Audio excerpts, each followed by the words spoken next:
On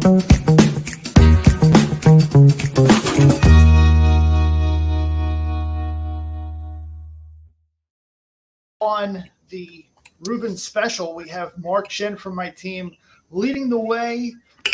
Mark, what are we seeing in the market here in the city? Well, we're seeing the end of a market cycle for sure. And with that in mind, I thought we'd spend some time on the Insider today talking about that. Yeah, absolutely. It's an interesting time to be here in the city. Obviously, New York City didn't really experience that euphoric gain that so many of these other markets did. And so I think that is a large part attributable to the fact that New York City has always remained more stable than a lot of the sand states. And I know you have some charts to share with us today on today's Insider. So why don't you lead the way? Yeah, let's go to the first chart here. And so this is kind of like a schematic that describes how the real estate cycle goes over time. And it's generic because you can make almost every real estate cycle fit into these parameters. So that sort of straight blue line that sort of goes up to the right shows, obviously over the long time period, real estate market tends to go up. So that happens. But around that general trend, things can go bad, they can go well, they can be crazy busy, and then they can be dead. And so the market follows a very sort of predictable cycle around that general trend line. So let's just start talking about it. Yeah. This cycle. I mean, Josh, you started in this business when? What year? Back in 1992. So you remember this part of the cycle, as do I. So I started in real estate in 2005, and in 2005 and 6 and 7, the market was crazy busy, and you really felt that irrational exuberance. You remember that period, yeah? Oh yeah, absolutely. I mean, we ran up into 2000. I remember March of 2000 when things were literally irrational exuberance. In late 99, that .com era, and the wheels fell off. And then it was interesting because even though the stock market fell apart in March of 2000, and we didn't really feel it in any real significant way until 2001. Yeah, so it's almost similar. That was a similar market to this one in terms of its cyclical nature, but this one in particular, you felt that icy chill hit the instant Lehman Brothers went bankrupt, and that was mid September 2008. And part of the reason was, banks stopped lending that day. Right, there was there was zero lending happening in the market. It was only those people who were closing for cash that were closing. And of course, I remember my core market at that time was Tribeca, and the volume in Tribeca was down 95% on unit count. So here's the interesting thing about the market. When the market starts to turn, and for a little bit into that cycle is the best time for buyers.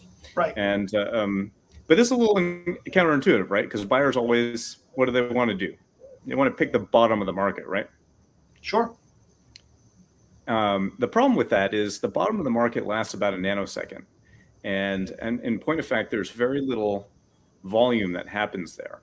So we're in a market that is characterized by a lot of cash buyers. And if you're a financed buyer and you're in a hot market, you can get outbid 5-6 times in a row. I mean, we've all had buyers that have had that experience, isn't it right?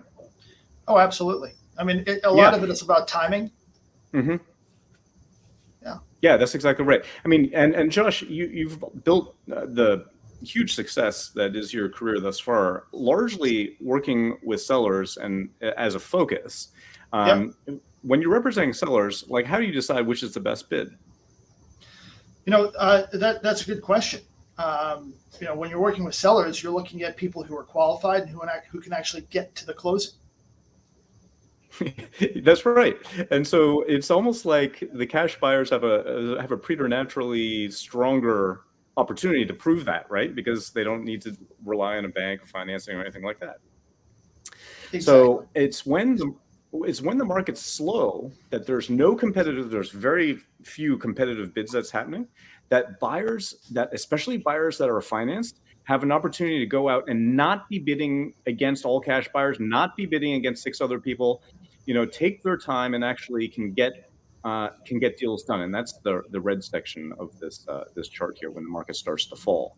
Yeah. So contrary to popular belief, the time to buy is when the market starts to turn, and trying to find the bottom of the market rarely works.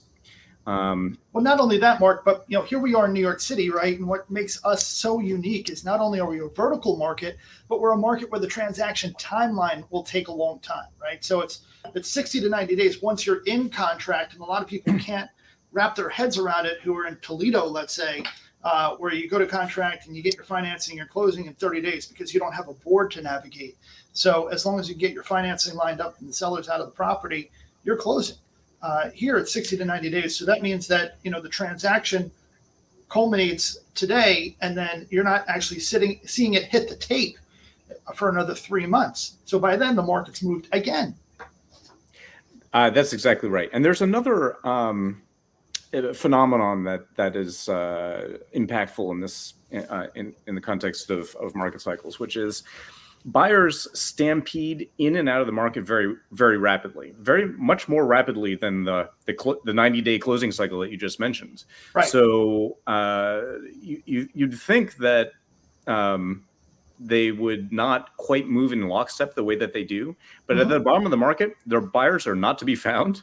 And as soon as they think, "Oh my God, the bottom of the market has happened, the market has turned," they stampede in. And that is the beginning of how the upcycle starts. Yeah.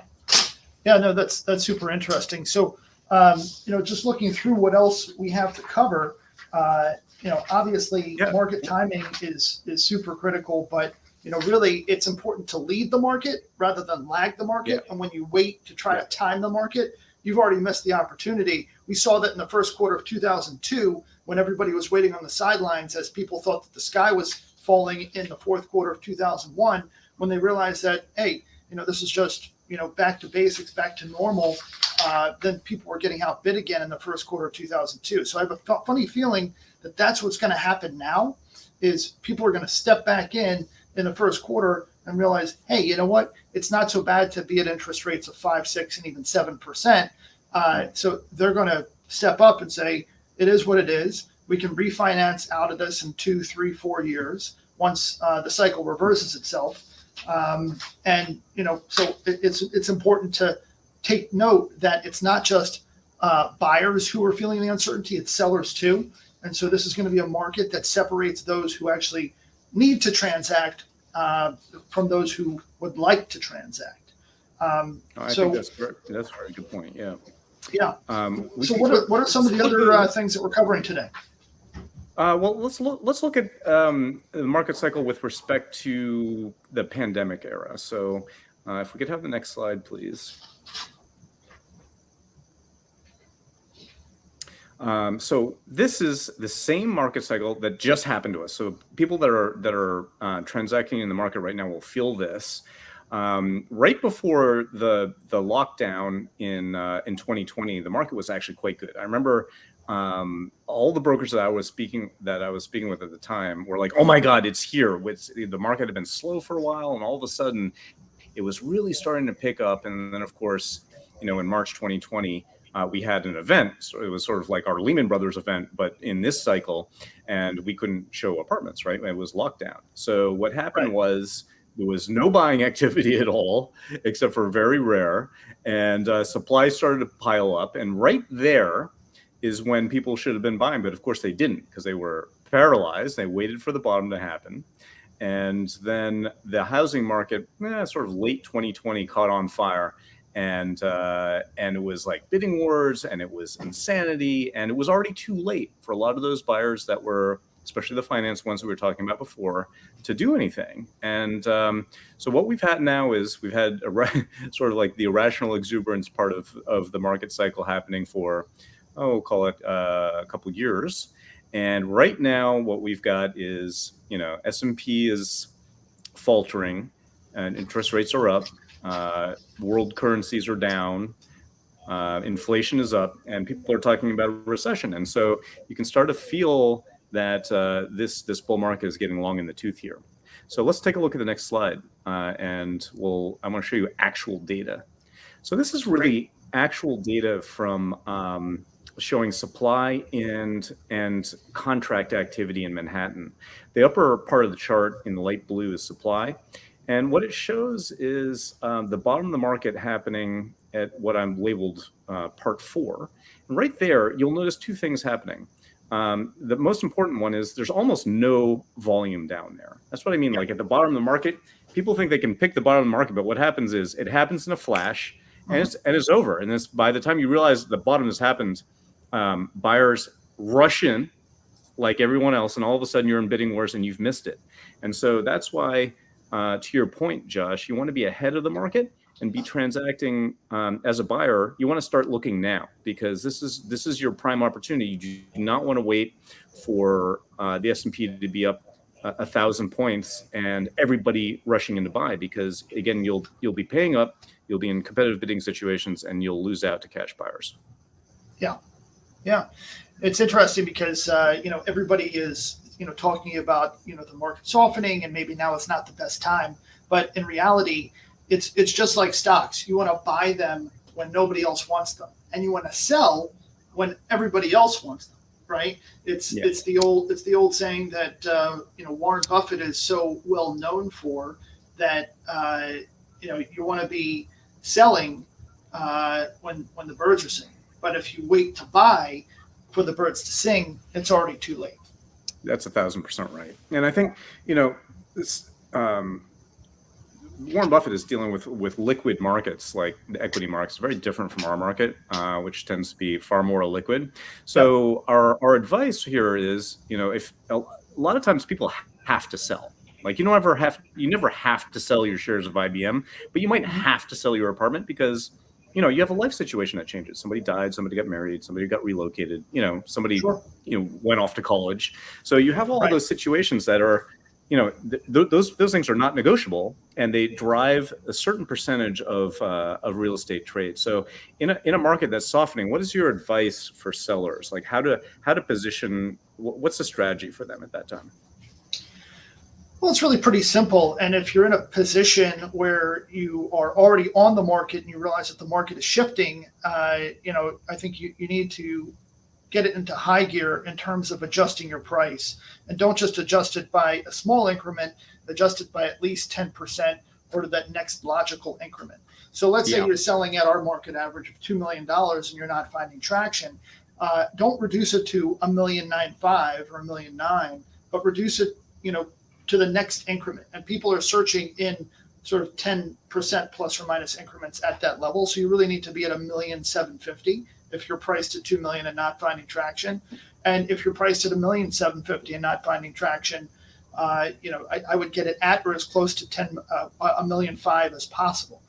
So 10% obviously on $1,750,000 is $175,000.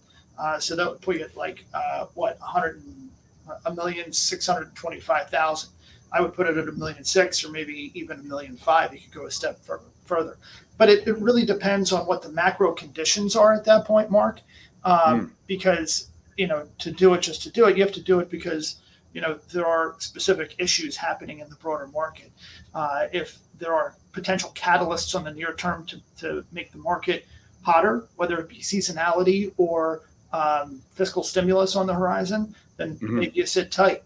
But generally speaking, you can tell based on the velocity of showings and the level of interest that you have on the listing whether or not a price improvement is warranted. I know when I worked with Barbara Corcoran, she always used to say 10 showings or say 10 to 12 showings or 2 weeks on the market. That's when you know that you need a price improvement if you don't have an offer. And so Barbara's advice is something that I've shared with a lot of people over the years. So again, it's 12 people through the door or 2 weeks on the market without an offer. You need to drop the price. And when you drop the price, you need to drop it by 10%. And I always price our listings at specific increments. So it's not, it's not 800,000 or 895. it's 900,000. It's not 995. It's $1 million, and that's because you're picking up people on both sides of the equation. And so, if you look at our listings, it's our listing at 161 West 15th Street is not priced at 3495. It's priced at 35 to get the people who are searching up to, from, and through that 35 number. Oh, okay, that's good advice. Well, I think we can do a recap now of our advice, right? I'll recap absolutely. for buyers, and then you can recap for sellers. Sure. So if you're a buyer and you think the market is slowing down or has slowed down or we've hit the peak sometime behind you, do not try to wait for the bottom. It is always the bottom.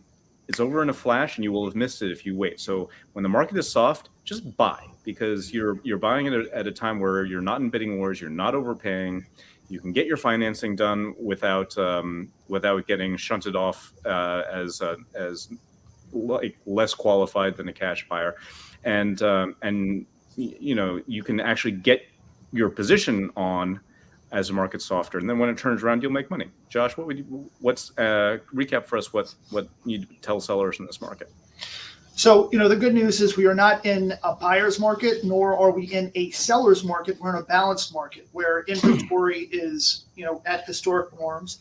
Rates are at historic norms too, but we're in a period of adjustment where people are getting acclimated to what is arguably the new normal for both buyers and sellers. And so if you're a seller in this market with a fairly high degree of uncertainty, the way to a transaction is to price in such a way so that the market is at your back, but also presentation is really a very important factor, because people want to be able to see themselves in the home. So now more than ever, staging is really important, as we're seeing inventory pick up as a result of some homes being left behind and not finding their buyers, as well as new inventory come on. You're going to need to stand out in a positive way. So you really need to come on in the best possible light. So staging, decluttering, depersonalization, any condition work that you can get out of the way, that's really important. But really, pricing is a critical component of the successful process in reaching your objective as a seller. So, speak to a professional about it, but always price a little bit below where you think something might trade so that you can stand out. Yeah, I think that's a good conclusion to today's Insider. I mean, hopefully what we're bringing across to our viewers and our readers is that this is not an amateur's market. You really need a professional here, and the Rubin team is here to help you. If you need any questions answered or any advice on real estate, don't hesitate to reach out to us. Just drop them down in the comments below. And for all our friends on Instagram, thanks for joining us. You can always find us on YouTube, Facebook, and LinkedIn. Look forward to seeing you in person not too soon, and enjoy the weekend. Sayonara.